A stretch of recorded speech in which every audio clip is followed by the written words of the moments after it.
இன்றைய வசனம் தியானத்தின் தலைப்பு அதிகமான நித்திய கன மகிமை எதனால் உண்டாகிறது?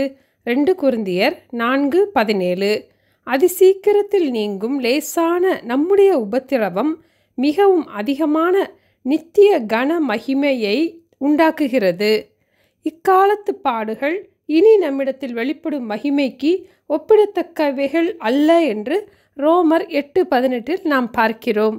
உபத்திரவத்தை குறித்து சொல்லும்போது உபயோகிக்கும் அடைமொழியில் அதிசீக்கிரத்தில் நீங்கும் லேசான நம்முடைய உபத்திரவம் என்று கூறப்பட்டுள்ளது. மகிமையை பற்றி சொல்லும்போது மிகவும் அதிகமான நித்திய கன மகிமை என்ற அடைமொழி உபயோகிக்கப்பட்டுள்ளது. உபத்திரவத்தின் காலத்தை பார்க்கும்போது அதிசீக்கிரத்தில் நீங்கும் என்று கூறப்பட்டுள்ளது. மகிமையை பற்றி காலத்தை பார்க்கும்போது அது நித்திய கன மகிமை என்று நாம் பார்க்கிறோம். அந்த நித்திய கன மகிமையை பெற்றுக்கொள்வதற்கு நம்மை நாமே ஆயத்தப்படுத்திக் கொள்வோம். இந்த உலகம் பாடுகள் உபத்திரவங்கள் நிறைந்த உலகம். அவரோடு கூட பாடுகளை நாம் சகித்தால் அவரோடு கூட நாம் ஆளுகையும் செய்வோம். இந்த உலக வாழ்க்கை நிரந்தரமானது அல்ல. அதுபோல நாம் வாழும்போது நமக்கு வரும் பாடுகளும் நிரந்தரமானதல்ல. காலங்களும் சமயங்களும் மாறிவிடும். ஒரு தராசிலே நாம் நம்முடைய பாடுகளை வைத்தால் இனி வரும் மகிமை அதை காட்டிலும் பெரிதாக இருக்கும்.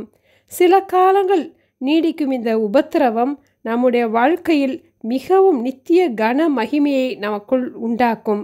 உபத்திரவத்தை பார்க்கும்போது நாம் சோர்ந்து போகாதபடிக்கு ஆண்டவருடைய மகிமையை காண நம்மை நாமே ஆயத்தப்படுத்தி கொள்வோம். உபத்திரவம் நம்மில் பொறுமையை உண்டாக்குகிறது என்று ரோமர் 5:3 நாம் பார்க்கிறோம். ஆண்டவர் நீடிய பொறுமை உள்ளவர் என்று சங்கீதம் 86:15 நாம் வாசிக்கிறோம். நாமும் ஆண்டவரின் திவ்ய ஸ்பாவத்திற்கு ஏற்றவர்களாக விலையேற பெற்றவர்களாக மாறுகிறோம். யாக்கோபு 5:11 பொறுமையாயிருக்கிறவர்களை பாக்கியவான்கள் என்கிறோமே என்று வாசிக்கிறோம். நீங்களும் நீடிய பொறுமையோடு இருந்து உங்கள் இருதயங்களை ஸ்திரப்படுத்துங்கள். கர்த்தரின் வருகை சமீபமாயிருக்கிறதே. ஜெபிப்போமா?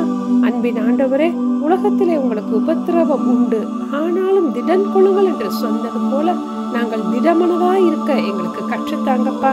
இந்த உபத்திரவத்தினால் நாங்கள் சோர்ந்து போகாதபடிக்கு எங்களுக்கு வாக்குத்தத்தம் பண்ணப்பட்ட மகிமையை சுதந்திரிப்பதற்கு பொறுமையாயிருக்க எங்களுக்கு கற்றுத்தர வேண்டும் என்று இயேசுவின் நாமத்தில் ஜெபிக்கிறோம் பிதாவே.